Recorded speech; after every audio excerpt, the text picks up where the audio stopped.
Chapter 11. No one slept that night, and there was no bonfire. Only about 15 of the 150 staying at the church were using El Gordo's services. Inside the church, the sheet that divided the men's quarters from the women and children was pulled aside as more than half of the people gathered their things and made plans to face the beast, or La Bestia, as it was nicknamed, also known as the train.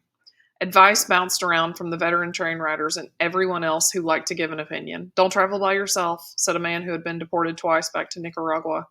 Don't trust anyone, said a pregnant Honduran woman, wrapping a shawl tight around her shoulders. The grumpy woman who served them food grumbled, You're better off just going home. You'll never make it. A few others, particularly the old people, murmured in agreement. One man added, If the train slows down, it could be an immigration stop or a trap. If you jump off, don't be scared of the ground. It'll hurt you less than the train wheels or the gangsters' gunshots, the Nicaraguan chimed in again. Cesar, who played football with them and had been on the train a few times, told everyone they weren't that bad. Just give the gangs what they want. No big deal. Of course it was a big deal, especially when the gang wanted your life. But warnings and opinions weren't enough to change minds. Most people were determined to board La Bestia anyway. They didn't have a choice. I'm still getting on the train, Zavi announced as their group sat by the river, with Vida licking a bone from the meat El Gordo had brought. Rafa, Joaquin, you're coming too, right? Obviously. Rafa looked at him with mock disbelief, as if there could be another answer. Joaquin stared at Zavi with scared eyes as he shifted from one foot to another. Then he blinked in agreement. Do you have any money? Jaime asked. It'd be much better if they went with him and Angela. If only El Gordo would strike a deal with them. Take whatever the three could afford and call it even. But Jaime knew El Gordo would never go for that kind of deal, not after he'd kicked the man who had insisted he had paid. Zavi ran a hand through his hair, which made it stand up as if his thoughts had electrified it. I left El Salvador in a hurry, with only enough money for the bus ticket here. I stole this uniform from a washing line just over the Guatemala-Mexico border. I have nothing left except my phone and charger. From Joaquin's pockets came 2 Honduran limpiera coins. The boy turned them over as if he were studying the engravings. Jaime had no idea of their value, but he guessed it was next to nothing. Rafa, Jaime knew, had gambled away the little money he had. Inside Angela's backpack, they had the remains of the food from home and a few pesos for another couple of meals. It was better than nothing, but still not fair. These boys didn't have a change of clothes.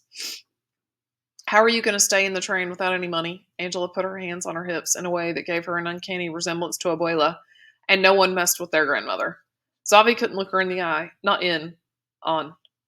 Jaime remembered playing trains with Miguel when they were younger. Miguel always liked to balance the passenger toy people on top of the train cars and see how fast he could roll the train before the plastic people fell off.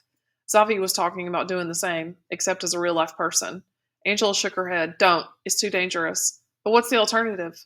Zavi folded his arms over his chest and paced back and forth. If we walk or hitchhike sooner or later, we're going to get caught.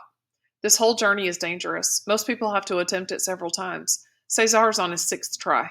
None of us can return home either. We're not staying here to wash dishes for Padre Kevin for the rest of our lives.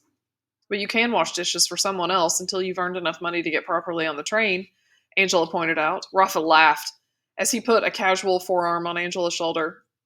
It would take ages to save up that much. I don't want to work that hard. Besides, who's going to hire us when we saw half our football team also looking for jobs to pay their way north? Angela pushed his arm off her and gave him a reproachful look before turning back to Zavi. What if something happens to you? He didn't look at her. Things happen all the time. Sure, if you go looking for trouble, she snapped back.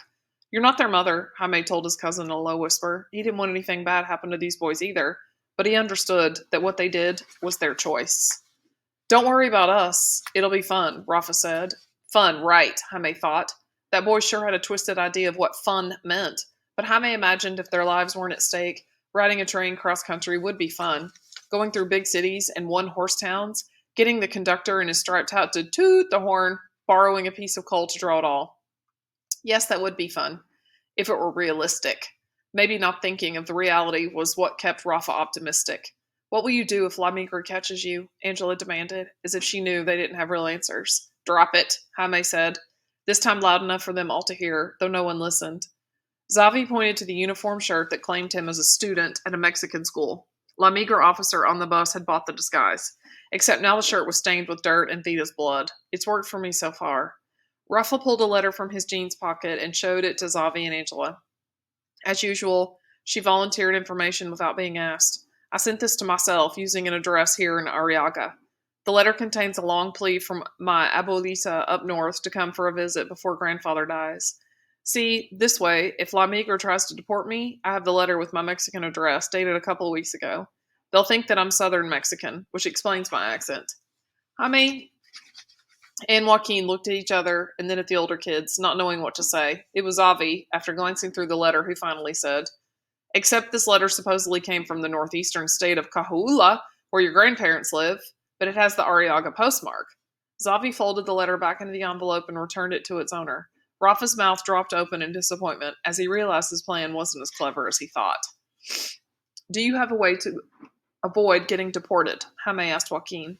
The boy seemed so helpless and innocent, Jaime wondered how he could possibly have made it this far on his own. "I can sing the Mexican national anthem," Joaquin said to his shoes, and didn't notice the others looking at him in surprise, partly because it was a much better ruse than the fake letter, partly because he knew the words, but mostly because he'd dare sing it when he barely spoke. Angela wrapped the young boy in a tight hug before grabbing Zavi's hand and giving it a squeeze. "Fine. I'll help you get ready. You need a plan and a few backup ones in case things go wrong, because they will." She led the way back into the church to the wall where route maps and safe house locations were displayed. Jaime lagged behind with Zavi while the older boy dragged his toes along the dirt floor. "I'm sorry she's acting like this," Jaime muttered. "She's not usually so bossy." The corners of Zavi's mouth went up, but the smile seemed sad, distracted. It's her way of showing she cares. Jaime supposed. He knew Angela liked being in charge and taking care of people. She was a lot like Abuela and his mama that way. But he'd never seen her like this before. Before Miguel, she never. Maybe that was it. Maybe she also thought there was more she could have done to save Miguel. Maybe by helping these boys, they could make it up to Miguel. If that was the case, he was all in. There wasn't much to do to help prepare the boys for their journey. They had no money, no supplies, and not much time left. The best they could do was memorize the locations of the safe houses throughout Mexico. Jaime drew replicas of the maps in his sketchbook and gave a copy to everyone, and come up with ideas to keep them from harm. Other than do not get caught, there weren't too many options. Still, Angela fussed with their clothing, tried to rid Zavi's uniform shirt of bloodstains, and offered to tailor Joaquin's clothes to fit him better. The little boy tugged the sides of the extra-large shirt and bunched the excess fabric to his chest like a blankie.